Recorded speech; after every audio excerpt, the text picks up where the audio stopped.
Ladies and gentlemen, welcome to the Fish Tank on this brand new episode of Fish Tank. Hello, my name is John Nyamiwa, founder and managing partner of OraRider. So ours is a very simple solution. We are basically doing your president's job of reducing the unemployment rate in Kenya, one rider at a time. We came upon the idea when I was working at Sandy. I could not work on it at that time. It would have seemed like a conflict of interest with my employer, and I don't have the financial muscle to sustain a court case. Neither do they. No. Ouch. I Too soon. So you are just a matching service? Because if you're an HR platform, Tinder for yeah, Tinder for borders. Because if you are an HR firm, I expect you to make sure that you're managing that rider if they are not meeting their KPIs. Why not become a Uber driver? I mean, obviously they're choosing to ride bike. Maybe they like wind in their hair. I don't know. Oh. How much do you charge per placement? So we charge both parties. We charge the rider as well because we are connecting you to an opportunity you wouldn't have. You're really doing the work of the president. Yeah. What's the turnaround if if, you I are to- wanted a Boda rider tomorrow? Okay, whenever. 10 of them. 10 of them. Maximum 5 working days. We would give Not you bad. a short list of riders. If you want to do some assessment of them, you're free to. Technology should come last, honestly. And I wish more founders thought like you. Yeah. Like, if Yeah. you don't need the tech right now, let's just Build first the business. Build a You business. just need an office Yeah. with someone who sits there and registers anyone. who Registers, comes in, Even in a takes the job. spreadsheets are valid. processes, Google Sheets. systems. Nowadays, a lot of founders or people are obsessed about being a tech company. Yeah. So Yeah. someone, for example, builds an app to order diapers from your local duka. Like, all of a sudden, they are AI driven.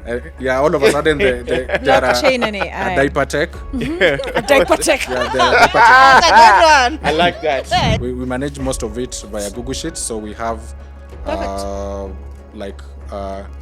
macros, app scripts that we've written that automate stuff, but all of it is like on Google Sheets.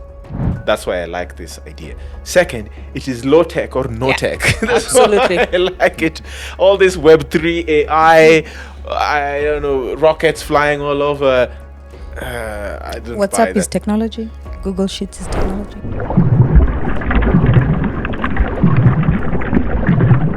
Hello, my name is John Nyamiwa, founder and managing partner of OraRider. So ours is a very simple solution. We are basically doing your president's job of reducing the unemployment rate in Kenya, one rider at a time. Yeah. Chris's favorite. I actually don't believe people who say I'm solving employment. You're not in business to solve employment. That's not your job. We are solving a problem while making money out of it. Can we get Can you a give little all bit of more? us jobs? Can you Are solve? you want to be a Boda Rider? If you are a Boda Rider, I would, yeah. Yeah. Can we get That's- a little that's- more? that's my Can we niche. get a little bit more details about the solution first? Sure. So we are a recruitment platform looking to partner with companies that have a fleet of motorbikes or individuals. Someone, for example, who is working 9 to 5 wants to have like a side hustle, so has bought a motorcycle and needs to hire someone to manage the asset for them. So we have a pool of riders that we've built over time. So it's easy to come like use our solution to get a rider. You manage the riders. We don't manage the rider, we place them. Not yet, at least, yeah, not yet. That's in the that's in the plan, but currently we are just placing them with someone. If I have a motorbike Yeah, and I'd like to get a rider, yeah. do I come hand over the motorbike to you? How does it work? No, you don't hand over the motorbike to us. Yeah. You let us know of your need, who is a motorbike rider. So we connect you with. We are like a HR placement firm which helps recruit employees for our company. You just help me get someone who can ride my bike. Yes. And then the other arrangements are private between me and the rider. They are private, but for transparency and ease of like getting a rider who fits your criteria, you share that with us so that we are able to filter our pool of riders who meet that criteria. So you are just a matching service? Because if you're an HR platform, Tinder for yeah, Tinder for Bodas. Because if you are an HR firm, I expect you to make sure that you're managing that rider if they are not meeting their KPIs, if they're not, right? Actually, to me, what would have value is there are a lot of people who, especially for Uber, you want to buy a car, you want someone to You pull it. to have it and manage all that. So at the end of the month, I know he made 100,000. My fee, okay, my cart is 80,000. He takes 20,000. So I don't have to get to the day-to-day management. He's been arrested by cops. I don't know. He has a flat tire. So that you take that hassle out of me, and then you say, for us managing this asset for you, we will take, I don't know, X%. That's what I thought. Yeah. Yeah, that's valid, and as I said, that's part like of our roadmap. In the future, we just don't have the financial muscle to be able to do that right now. It sounds like you just described Turo. So in the States, that's exactly what it is. It's like I have a vehicle, maybe it's a high-end vehicle. I put it into the Turo fleet. And then Turo manages the interactions day to day and all of But that. that's what circles are currently meant to do, like the matatus. So you bring in your asset, you put it there. The circle will do. They'll get the driver, they'll do the insurance cover, blah blah blah blah. And then Or of the the month, HR. they just give you your cash, and then after 2 years, I think you take your asset back or something, some arrangement that's there. So you're doing the same for But Bodas. this is just matching. Placement, yeah. Placement. Just step placement. Step one of his business. Is that a big of a problem? Wait, It, let me it ask. is. It is actually. Can I just respond to him? Yeah, Yeah. go for Yeah. it. If you've not been there, you'd not appreciate the magnitude of the challenge that exists in getting a reliable rider. It costs an average of. We were at Sandy with you. Yes. Yes. We were at Sandy with Chris. I Yeah. used to work in operations. There was a time at Sandy we used to pay. We called them operations agents, 2,000 shillings for every motorbike rider registered on Sandy. And so that's one aspect. There's the time aspect as well. It takes like 3 weeks to source, validate like the credentials of the rider. Then there are other costs as well. Other than just the cost of sourcing for the rider, there's the cost of like validating like the documents of the rider and yeah. So what all do you validate? Sorry, I didn't hear the Go question. for it. Yeah. Yeah, you'd validate like their driving license. You'd validate their good conduct. These are statutory. They are statutory documents that you just validate to ensure that this person is who he claims to be and has like the basic requirements to be a rider. Then client by client, everyone would have their own requirements, something they would want to get to validate for the rider. Okay, let me ask my question. What makes a good Boda rider? It's a tough question. Yeah, it is. And that's actually where most people think it's easy to get a border rider. Like you just walk to a stage, they're parked there anyway. You can just walk there, evangelize your company and get sign-ups. But what people don't know is that those guys in the stage have worked, most of them have been employed previously. They've saved enough to make like down payment for their own border bikes. So they're actually employed themselves. So it's not as easy as walking there and getting a rider as you'd think. The other challenge or the other alternative that people usually propose is, let's say you are an individual, you want to hire, you want to get a border rider. Just go to the village, get your nephew who is looking for work and employ them. But the industry has very high churn rates. Currently, Really? yes, like the border, yeah. I don't think anyone wants to have a career in border, right? Exactly. So that's my point. So like in 3 months when this guy chance, what do? Do you go back to the village and get another of your nephew and turn your... But if it's their own border and they're using it to as a business, I wouldn't assume that there's. You go get a retarded cousin to Why How, retarded? how many do you have to spare in your family? Chris, yeah, tell us how many. Yeah. they mess up your So What are you saying about your yeah, family? to answer Wangari, the challenge is actually identifying a border even with the minimum requirements that qualifies, and doing that But repeatedly. the chan aspect is still there, whether it's my nephew or someone else, right? So you gave me someone, they rode for 3 months, they dip with my bike, then what? So I'll answer that in two ways. So I don't know if this is the point as well to talk about my revenue model. Yeah, sure. Because Chan is actually good for us because it gives us another opportunity to match you with another rider. And I pay you again. Yes, you do pay us again because currently our model is per rider placed. We can go into a subscription model, but currently it's per rider that we match with you. So to be able to manage the chance, so currently we have partnerships already with corporates. What we are doing is, so that corporate, for example, when before we joined, their churn rate was quite high. Riders used to like 60% of riders, 50% of riders used to leave after the first month, which is surprising if you see the package they were offering the riders. So it's just a difficult demographic of people to deal with. But However, what makes a Boda Rider happy? Like, what are the perks? No, I'm curious. Like, you can't ask. It's like what makes a good mjengo person. No one does it because they like it. Yeah, they just do it because they have to make ends meet, like a stapler, right? So wow, okay. Wow. Then I mean, if why not become a Uber driver? I mean, obviously they're choosing to ride bike. Maybe they like wind in their hair. I don't know. no, come on. I've never met a border guy who's like, I'm passionate about riding people around.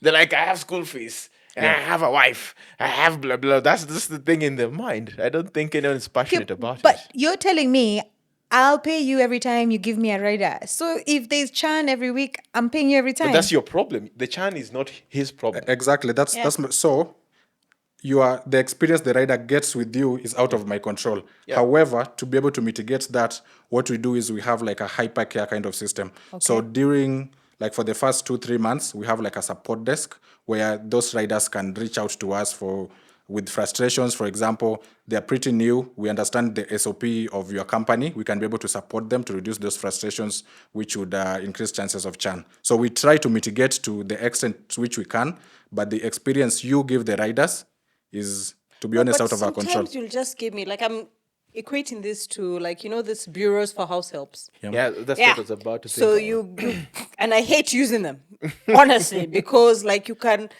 some days I'll have 5 people come in here because they're just like, really, you can't do that. There's no way I'm training you up for all of that. Yeah. So I do think there is some accountability and responsibility on your side, because that's why I'm not going to use a bureau again, because I've gone through like 5 house helps in a day and still haven't gotten. So I'd rather go get my cousin in Shags to come and Who's retarded? those are Chris's cousins. Valid point, Wangari. So to keep ourselves accountable, Yeah. the agreement we have with the 2 clients we currently have, the corporate clients, is we get paid after the rider does 1 month of service. Okay. As about to add, like this fits more as a B2B than a B2C. If I have my own Ndule, I don't think you provide a lot of service. But the likes of Sandy, Safe Border, Bolt, where they need like 50 riders and they need to vet them really quickly and get them into job to fulfill the demand they have. I think converting this to a B2B makes a lot of sense. How much do you charge per placement? So we charge both parties. We charge the rider as well because we are connecting you to an opportunity you wouldn't have. You're really doing the work of the president.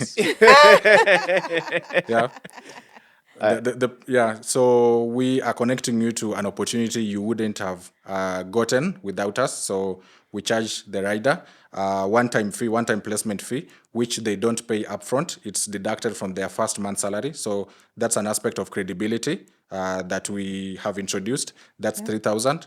Then one time though, just an emphasis on that. Then the client. Currently, the clients we have quite some volume, so some leverage as well. So we charge them 1,000. So that's So- 4,000. 1,000 per placement. Yes, per placement. Okay. So, how much can they make in a month? Let's say. much? What's the average revenue The- from the- a Boda? Yeah. the border mix. Yeah. So the clients we currently have a guaranteed payment model where they've guaranteed the rider a fixed amount that they would make per month. That's 30,000 currently plus bonuses. So, So the 3K performance-based isn't too bonuses. bad. Yeah. What are their performance-based bonuses? That's dependent company by company. Customer satisfaction. You came clean and you were polite. Came on time. took Yeah, your like time, okay. sometimes they are bare minimum. You just came to work. Like I said, it's a difficult demographic to deal with. I showed up. Yeah, showing up, not intoxicated. Wow. Yeah, Okay. And so, like, okay, so you do KYC basically, or do you already have them on? You have like a pool you already have, or are you going sourcing when I need someone? We have a pool that we already have currently over 800 riders, but we are constantly building that. 800? Yeah. So what happens normally, like to give the example of these other companies, for example, Sandy, if someone came to us and didn't have one document, what we'll do, we'd totally disregard them. However, what we do, we'd keep that rider in our portfolio. He might fit the criteria for the next client. Or if one of the requirements that they need, we can facilitate. We actually do facilitate. So something like a good conduct, we can facilitate a rider to get that. We can facilitate you to go to a driving school. However, if you had a DL that has expired, costs 650, 3,000 to renew, we can facilitate that. So we have a large pool of riders which we are constantly building. Yeah. And what are the riders saying about this solution? It gives them a job. So the So feedback. they're jobless right now, or they're just like, this could be a better opportunity. Like, I guess when you talk about differentiation, we've talked about that a lot. Yeah. Is it because you're able to access me to a client I normally wouldn't, or am I jobless and I'm just waiting for you to actually employ me? It goes both ways. So there are people who are jobless and actively looking. There are people who are employed but are not paid. The companies we have partnered with offers a better package to them. There are people who are jobless, would like to look, but they don't have like the requisite documents which we would facilitate them to get. Yeah. Yeah, I've seen the Uber motorbikes that run on batteries, and That's that, yeah. I was having a chat with one of the riders, and I think that you put on like a job thing, and you come in. I think you can get them on loan, and as part of that process, you have to be credit scored to say so. So in that case, you just don't need an ordinary rider. You need someone who has X number of years riding. You need them to be comfortable with certain things. Yeah. Then, as if Uber wants to roll that out to certain people, then Go to them. it'll be like, okay, we have this new service, blah blah blah blah. Do you have credible riders, 10 years experience, blah blah blah blah blah? Give them to us. Let them see if they can opt into this. Especially because Uber is walking to my house with food. I need someone who has a bit of customer service. You're not angry. Uko happy. Hey, you're like fighting for me to get my food. Yeah. I can see that. Yeah, so I think this is a good value for those corporate do the logistics companies. It's the way I've ever seen, like when they want to do a foundation for a big house, they need like 50 strong men to come in. So the recruitment agencies which have been focused on that. 50 strong men. So they just move them to different. That's sexist. Even women do 50 construction strong nowadays, people. but carry on. Really? Oh, yeah. I've seen Oh, them. don't get Chris started. With carrying the concrete. Not sorry. all aspects. What are you saying?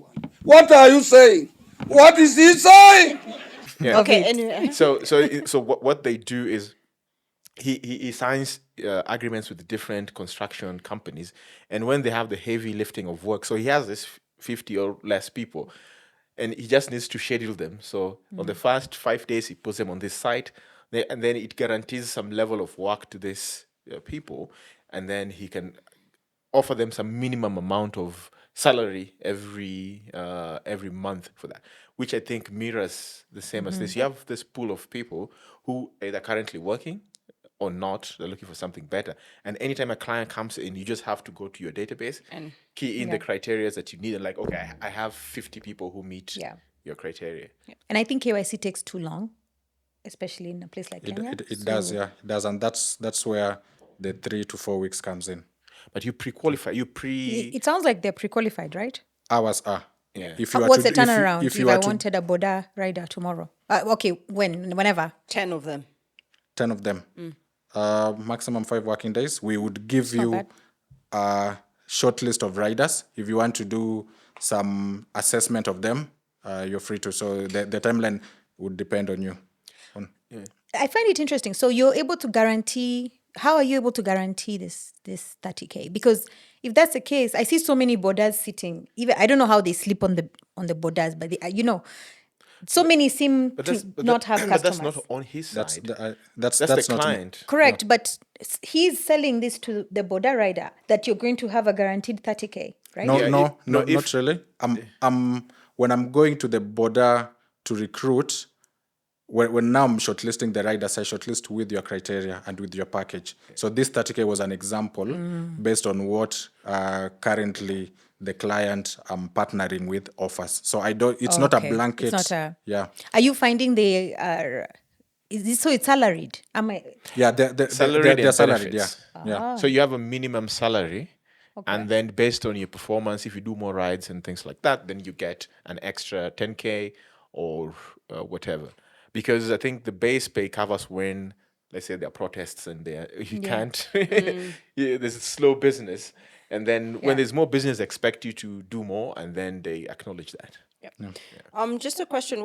You said you have 2 corporate clients? I do. What industries are they in? One is in e-mobility. So they actually provide a fleet for Uber that works on Uber. Yeah. So it's interesting Chris would mention that. Then one is in fulfillment and warehousing. And what other businesses do you foresee yourself serving? I mean, we are... When you're targeting, I'm targeting anyone who has an in-house fleet. Like you have your own motorbikes and you're looking for motorbike riders. Okay. Even companies like, let's say, Toyota, where if you order a battery, they'll... not Toyota. Chloride Exide. They have a fleet of their own riders, and anytime they can bring the battery, let's say you stall on Thika Road. So the manufacturing companies like Chloride Exide would be a very good client. Yeah. It's almost everyone. If you look, for example, at the portfolio of clients that some of these companies like Sandy had, almost everyone. Okay. Yeah. So we are not limiting ourselves to the industry. It's more around the need and the problem, which is... Have you considered having a small fleet? Yes, we have considered, constrained by finances. Financials. Yeah. Oh, okay. I wouldn't want to go into financing. Just Fleet, build the platform, connect people, take your money, go away. Well, because I think there's so I like, for example, I know one of my portfolio companies has fulfillment, but they would probably want to have the riders, guaranteed good riders, plus the fleet. Yeah, right? but then that would mean that he has to find clients who has a need for the fulfillment services, and I think that's a completely different. It's outside of his stay lean. His make core your money. competency. Make your money. So where do you see the company going in the next year, 2 years? And how long have you been operational for? How big is your team? Are you doing this full time? Yeah. That also, it would be good to know. I'm not doing this full time. I'm doing it part time. I'm full time employed, as Chris mentioned. I first we came upon the idea when I was working at Sandy, and the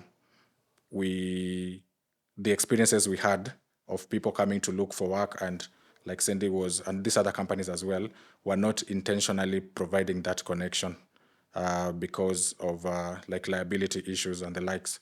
And then the data as well validates, like you'd see almost 60% of the bikes registered on these platforms are not driven by the people who own them. Own it, yeah. So they need people to employ.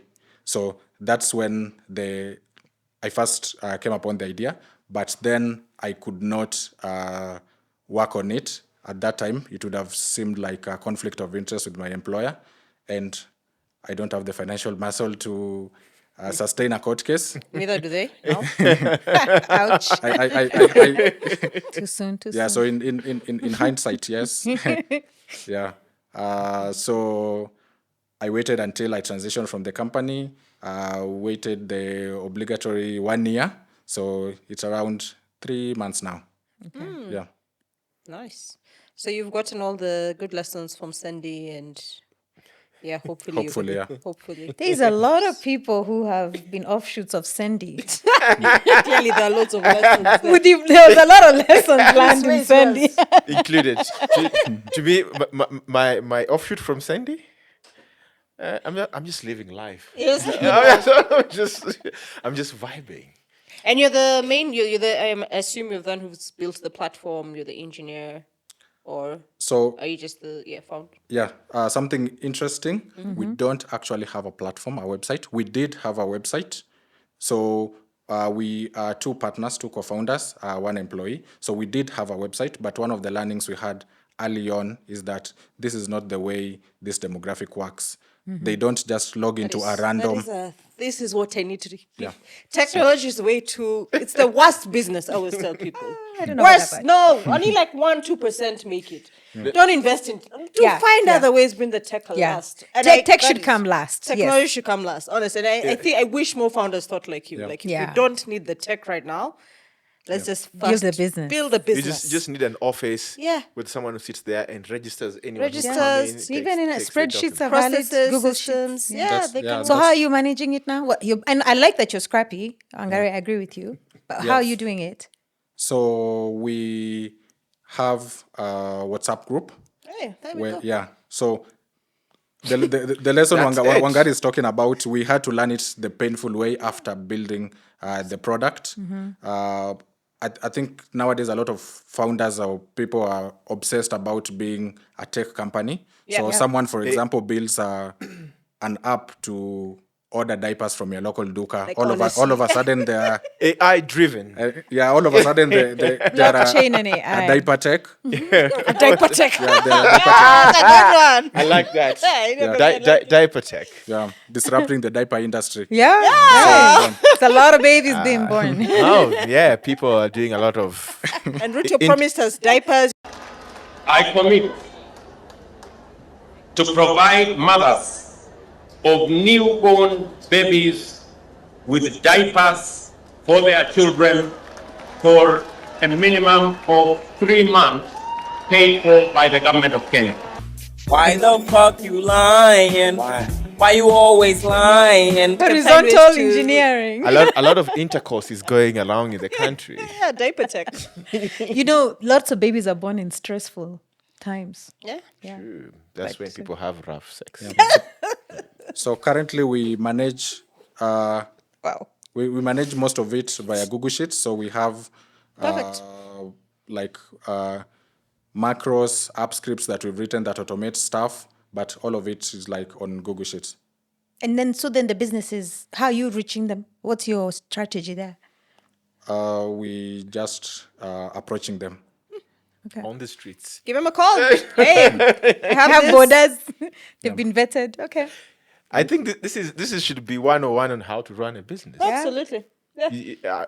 Don't That start works for that. for where we are. build for them. Not even build, 'Cause, because yeah. there's nothing to build. You just have a WhatsApp group and a Yeah. Google sheet, and that's it. But do you, at some stage, I'm assuming you'll think about the tech.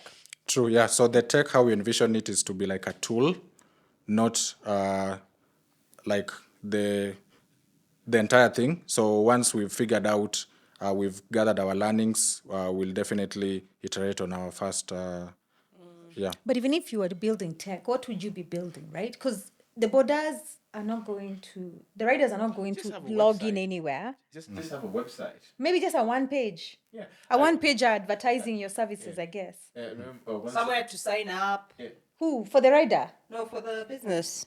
To do what? The Boda guys will not sign up on your website. So the the businesses. business signs the up and does businesses, what? yeah. Okay, but they do what once they sign up? Like, what are they doing the there? businesses don't. Oh, they don't. Okay. They don't like from my experience previously, the businesses have like or expect a relationship manager who then does this for example, even if you have a tool or a website for ordering rides, Yeah. the client never does that. They call the relationship manager who puts in the order just for tracking purposes. So it does not really address the client. But I think then you need a back office, right? To say this rider, like, how do you start identifying, characteristics of some riders? This one Google Sheets. unreliable. Google Sheets. Yeah. Google for the. As I said, I had a colleague, the Australian guy, who he used to work for investment banks and they call it private equity, and he said like the best investment firms that had like crazy things going on. You'd go to their website, it says their name and then an email address. Contact us. That's all they had. Yeah. Right? But when you walk into their offices, there you find like crazy geniuses trying to do all those crazy predictions there. Which is the lesson that when someone has a very flashy website with so many other things, blah, blah, but most of the time they don't know what There's they're nothing doing. there. There's nothing there. But if you're doing some cool shit, they just have a website and say, Orac, blah, blah, blah, get in touch with Yeah. us. But yeah, and it's a very cost-effective way to get started, validate your idea. As you said, yeah, even Boda Riders are hard to get on WhatsApp. It's something as Yeah. They don't have money for bundles. yeah, so it's just like something as simple as that. So meet the customer where they're at. Yeah. I really, really like that. And I vouch for that. And I'm glad you understand that because I hear people who have spent I don't know how many millions on an app. I'm like, wow. If you gave me that and I put it into something else, the return would have been double. Do you have someone in mind? Not just one. You know what? I don't like two-sided marketplaces, but this is one. Two-sided marketplaces are difficult because you have to manage both sides of the marketplace to make it viable. But this one, works. But the good thing, these are all over the country. True. You have a huge pool Yeah. of people. So on the supply side, you don't have a problem. You don't have, yeah. Now you just have to figure out the clients. Clients. That's why I said this one I like, but Yeah. typically two-sided marketplaces are a nightmare because you have to source both ends. If you have an imbalance Yeah. on especially on supply, It's tough. Then it's like the tech recruitment companies where you don't have enough developers. Like it's hard to get that flywheel going. Yeah, getting that good deal rate or rate of people coming in. But in this case, Yeah. just walk out of here, you'll find some 10 people chilling in a stage, sharing and do the like, where end us? So I guess let's ask the dangerous question. This isn't unique to you. Anyone else sounds like they can find a few and do these and put a WhatsApp group up. I think what's unique to him is that he's keeping it simple. Like, quite honestly, I've seen some guy who was in the application, some guy who was trying to do AI, and I'm like, do these. The only thing I would give him is he's worked at a logistics company. Yeah, So he so knows. he gets... Yeah, so as much as it's easily replicable, someone has to come in and spend some time understanding how to deal with the demographics. Like the lesson he learned, like don't do website, Yeah. only do WhatsApp, keep it low tech and things like that. It's easy, but you'll have to spend some months or even years. So I guess it becomes a relationship. It's a relationship management. Yeah. But also, maybe you answer the question. What's unique? What's your unique proposition? Yeah, so my experience, first as Chris has said, was one of the things I had going for me before I came on this podcast. Now I've given it away. Like the lessons I learned over time. Now, other people have gotten it for free. Like, don't lead with the tech. No, don't stop for free. Tell them to give us super thanks or donate. Tumaki tu kidogo. Like, that's it. It's okay. It's okay to enrich the community with knowledge and learnings. But also there's networks, I think. Yeah, so they're like relationships we have built. So, for example, one of the partners we have who are supplying us with a pool of riders is Bank Foundation. They had this CSR from 2020 to 2023 called Jenga Rider, where they went across the country training riders. Nice. Yeah, so we've built that relationship. The other competitors who exist, there are people who do this in the market already, but they offer very fragmented pieces of the solution. So someone just sources, gives you like leads to riders. It's upon you to now go validate them. So we have companies doing the sourcing, we have companies doing the validation like Peleza and so on. So it's like a suite. Yeah. Do you work with third parties to certify the driving license, the certificate of good conduct, or do you do it yourself? I do them myself. They are freely available government websites where you can do this. Okay. Okay. Have you considered collaborating? Don't they have a association or something? Then do the guys. Yeah. I think so, but I don't know. They do have several associations. Yeah, so there are several Boda associations. Yeah, I know each area has their own chairman and so Yeah, you'll find a bit scary. Seems like people you'd want to be friends with. Yeah, they do a lot of welfare things for themselves. I've seen like I remember the Nduthi guy who was Caribbean's like, don't pay me, pay to this number. I think I owe X amount to our group. Awesome. Do you have any questions for us? But I think like, do you want to also give him? But maybe start with the questions, and we'll give you our last parting shots. None exactly comes to mind. Okay. Viability. This is very viable. I like it. For the simple reason that there's, let's say a company wants to go to Kisumu, right? And you have that database. Most of these companies don't have the time to source, vet, and put them into employment. They're like, if you want to deploy, our competitors going to Kisumu, you want to go to Kisumu next week, you are the guy to come to. And if you have those riders, you can charge them whatever you wish and have them. That's why I like this idea. Second, it is low tech or no tech. That's Absolutely. why I like it. All this Web3 AI, I don't know, rockets flying all over. I don't buy WhatsApp is that. technology. Google Sheets is technology. Low tech. Low tech. Okay. Low tech. He didn't build Google Sheets. He didn't build WhatsApp. He's just using it. But now if you want to reinvent it, like our platform takes people's contacts, puts them in a DB, you can view them, and then it's like you can just use something else. Yeah. So I'm rooting. This is what I'm rooting for this business to see where it goes to, and I think logistics will become big as other things like home deliveries, people buying food online. As e-commerce grows, you're almost tied to that industry. Yeah. Then just I forgot to ask you around like, what are your needs right now? It sounds like you need money, or not really, or you keep. I'm not actively looking for funding right now. We've managed to build a very lean and sustainable operation process. So what we are actually looking for is clients. Okay. On which side? Yeah. On which side? Business. Yes. Okay. Because with the more riders we place currently, over 70% of the riders who sign up to our platform are through referrals.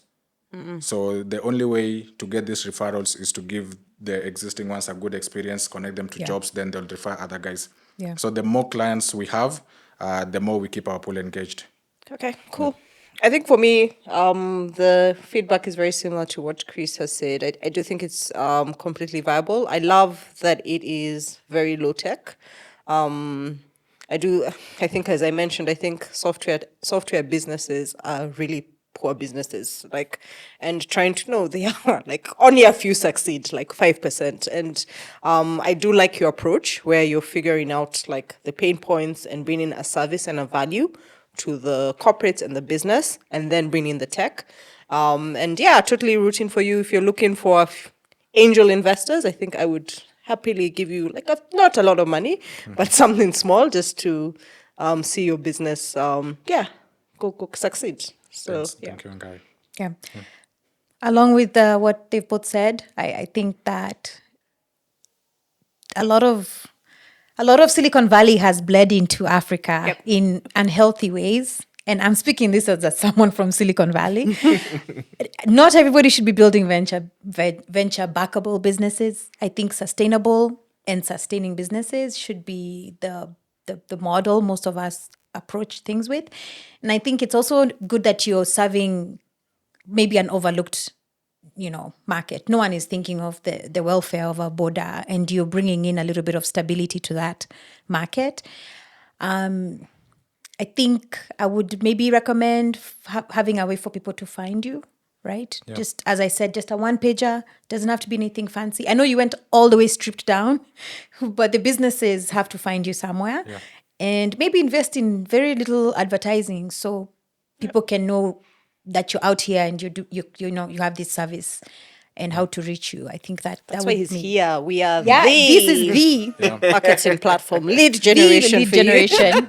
Just a little bit, just use a little bit of tech to get your name out there. But And on that, super thanks. Super thanks, man. We need money.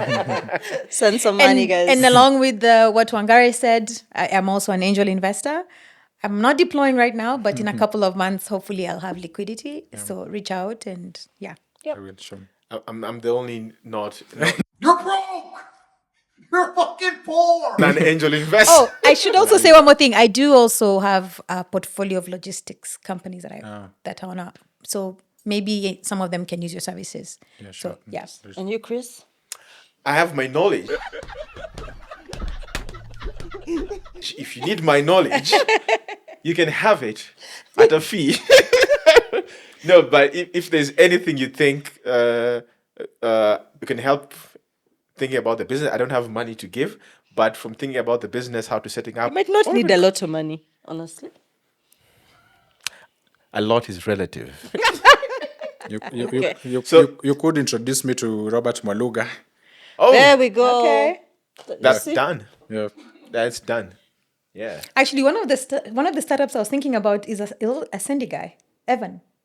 Oh, Yeah. yeah. Evan was the first people to set Yeah. up. But He what? he has a iHub. Hub IQ, sorry, Hub IQ. It was a fragility. But I think he would need a fleet. That's what I was thinking. Evan Omondi. Yeah, Evan Omondi. But I think he would need a fleet Yeah. plus. But you never know. You never know. I can get Connect. This connect you guys. ecosystem needs people connecting, working together. Yeah, for sure. If you don't want to do the tech, if he has the tech, do the Yeah, hey, Robert, someone wants to meet you here. Okay, awesome. Thank you so much. Thank you. That was Thank great. you. Rooting for you. We want to see you succeed. And as we said, hopefully this platform and this episode has helped you reach many other businesses and customers. Yeah. Yeah. Thanks as well. Hello, my name is John Nyamiwa, founder and managing partner of OraRider. So OraRider is a company that recruits motorbike riders and places them in companies that have motorbikes and need to employ them. So if you're out there looking for qualified riders, please reach out to us. I can give my personal number. That's 0703 896 470. Send money. To that number.